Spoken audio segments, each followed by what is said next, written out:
Alright, so thought I'd say a quick word now that the Japanese Grand Prix is over. It was very exciting from literally from the start.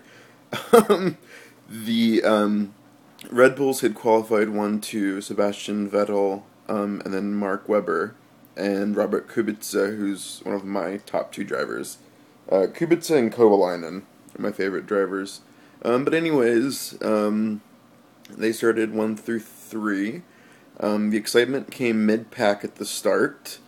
Vitaly Petrov from Renault had a really good start. Kind of cut through some cars. Looked like he was going to make up some great ground there at the start. And then abruptly cut left. In the post-incident interview, he said that someone had moved left into him.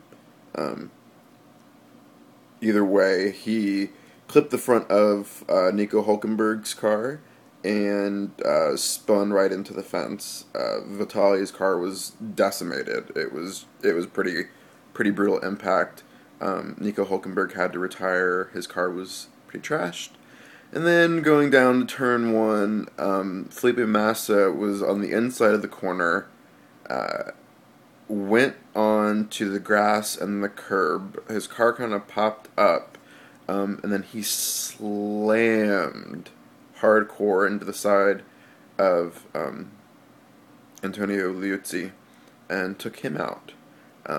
So that was the first lap. I mean, that was like before the first corner. 4 cars wiped out. Vitaly Petrov ended up getting a post-race penalty. He will get a 5-place grid drop at the next race in North Korea, which seems to be a go. It seems to be for sure North Korea is going to happen. They'll actually have their FIA inspection tomorrow. It may already be tomorrow in North Korea, or in Korea. Not North Korea. The race is in South Korea. Anyways, congrats to the Korean workers and officials, event organizers for getting that ready. 3 weeks ago, that track was really not ready. It was... The grandstands were a mess. The reporting boxes, they still had to put down the final layer of pavement. Hopefully we won't cut it that close when we get our track in Austin finished, or it hasn't started yet. But I mean, they missed the Korean GP organizers missed like every deadline. The track should have been certified like 2 months ago, and so they're doing it with like 2 weeks to go before race day, and teams will start arriving in the next week and a half. So, interesting stuff there. Everybody's starting from scratch in Korea. So, super interesting there. And also, I forgot to mention, Lucas di Grassi crashed out in the formation lap. Before they do some, I don't know how many formation laps they do.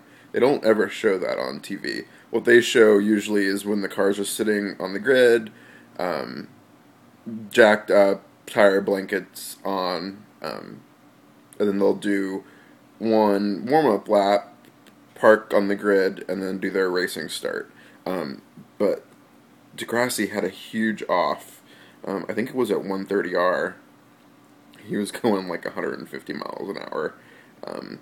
Some kind of mechanical failure, he thinks. He was saying it wasn't driver error, so maybe a puncture. But it was not the only mechanical failure to take people out. While they were under the safety car for the first lap incidents, Robert Kubica's tire came off.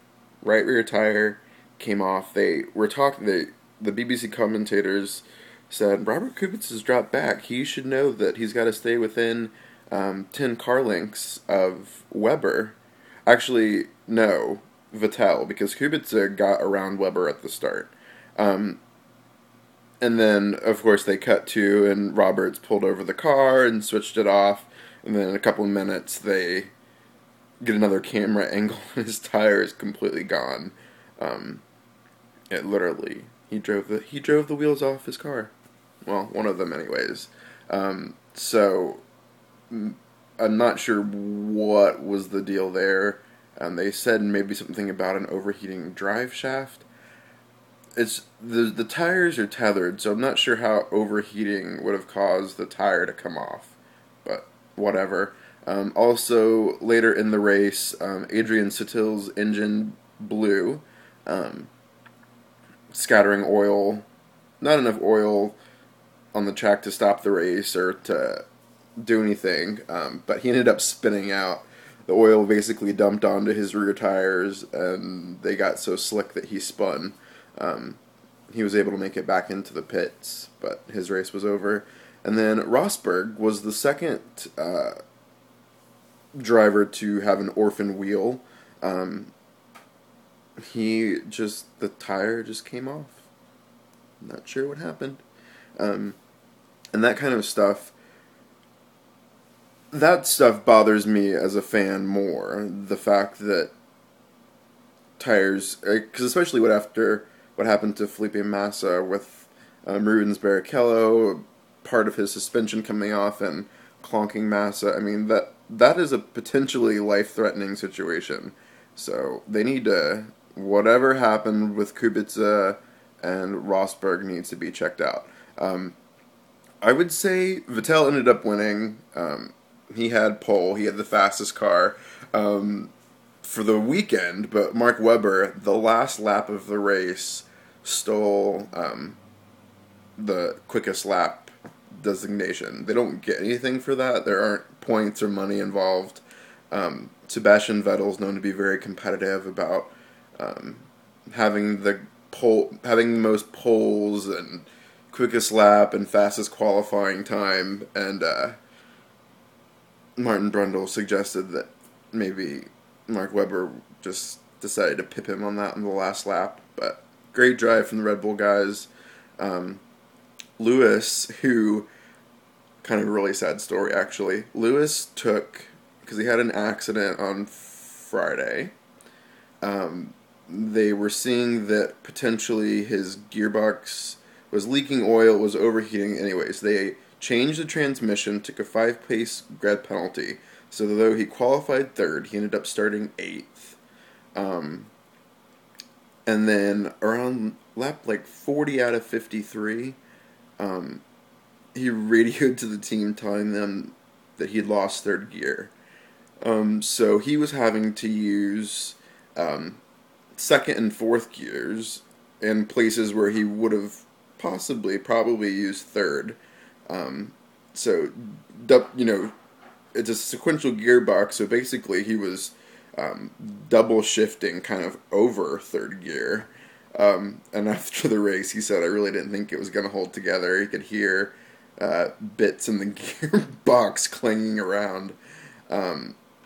So really disappointing for him to be penalized by taking a new gearbox, and then the new gearbox fails. So presumably he'll have to take another new gearbox in North Korea. So that'll be another 5-place grid drop. So his championship, it was going into the race, there were 5 in the championship hunt. Vettel, Webber, Alonso, Hamilton, and Button. It's now down to 3 really. Mathematically, Hamilton and Button are still in it, but it's really hard to see Vettel, Webber, and Alonso all screwing up. So it's really down to those 3, 2 Red Bulls and a Ferrari. The momentum is definitely with Red Bull. I don't think their problem has been converting poles into race victories. They've always been one of the faster cars out on the track, so I think it's really theirs to lose right now. But Alonso's looking good. So very, very interesting stuff. We'll see what happens in Korea. See you guys later.